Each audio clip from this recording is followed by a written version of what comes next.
Back to news. APCC చీఫ్గా పార్టీకి పూర్వ వైభవం తీసుకువస్తామని వైఎస్ షర్మిల అన్నారు.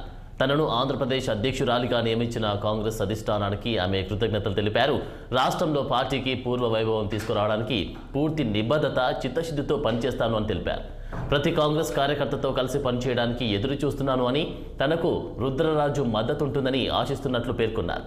పార్టీ నాయకుల అనుభవం, నైపుణ్యంతో నిర్దేశిత లక్ష్యాలను చేరుకుంటాము అని ట్వీట్ చేశారు నూతన ఏపీసీసీ చీఫ్ షర్మిల.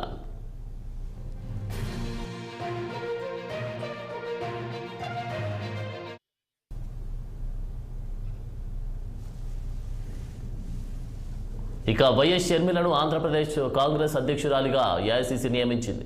గిడుగు రుద్రరాజు స్థానంలో ఆమెను నియమించారు. ఈ మేరకు నియామక ప్రకటనను కేసీ వేణుగోపాల్ వెల్లడించారు. మరోవైపు కాంగ్రెస్ ప్రత్యేక ఆహ్వానితుడిగా గిడుగు రుద్రరాజును నియమించారు.